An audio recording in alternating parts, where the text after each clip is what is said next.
দোল পূর্ণিমায় হামলা মানছি না, মানব না। বীরভূমে তফসিলিদের উপর হামলা দোলাইপাড়ায় হামলা কেন, মুখ্যমন্ত্রী জবাব দাও। আমার হাত ঢুকছে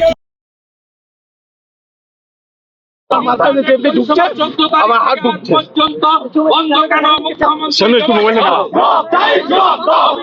বিধানসভায় এসে বিবৃতি দিতে হবে।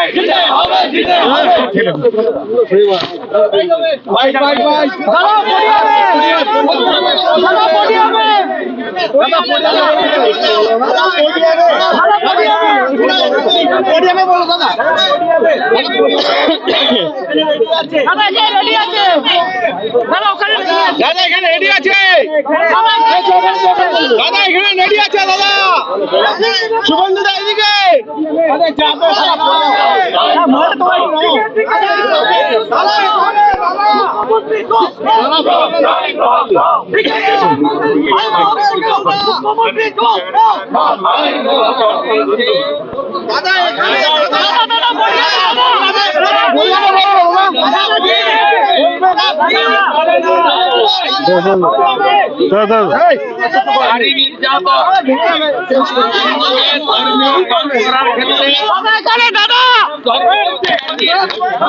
কেবলমাত্র হিন্দুদের উপরে কেন বারে বারে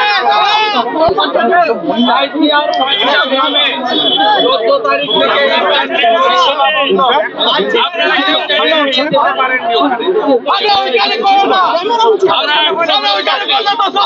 এর উত্তর মুখ্যমন্ত্রীকে বিধানসভায় কোন সোমবার দপ্তরের প্রশ্ন উত্তর হয় না এবং 20 তারিখে বাজেট অধিবেশন শেষ হবে।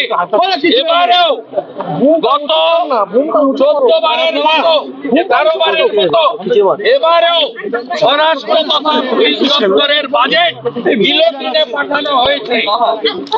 এই বিধানসভায় মুখ্যমন্ত্রী সরকারের যে দায়বদ্ধতা, তারা বিধানসভাকে প্রহসনে পরিণত করেছেন। আমাদের একাধিক এমএলএ কে সাসপেন্ড করেছেন। আমরা ভিতরে এবং বাইরে সমানে প্রতিবাদ চালাবো। ক্যামেরা নিষিদ্ধ ভিতরে, রাস্তায় এসে জনগণের কাছে আমাদের কথা বলতে হচ্ছে। ক্যামেরার জন্য জানতে চেয়েছিলেন যে সাঁইথিয়াতে 163 ধারা কেন, সরকার পক্ষের বিবৃতি। আমি তো হাউসে থাকলে পুলিশ মন্ত্রীর বিবৃতি বলতাম। তো আমাদের বিধায়করা সরকারকে আরো সুযোগ দেওয়ার জন্য বললেন সরকার পশ্চিমবাংলায় একটা গুরুত্বপূর্ণ প্রান্তে internet service disconnect out of network এবং ধারা 163 জবাবদিহি করবেন না অ্যাসেম্বলিতে। কোথায় করবেন, কোথায় করবেন জানতে চাইবো। কোথায় অ্যাসেম্বলি প্রসিডিংস লাইভ স্ট্রিমিং হয় না, একমাত্র রাজ্যে পন্ডিচেরিতে হয়।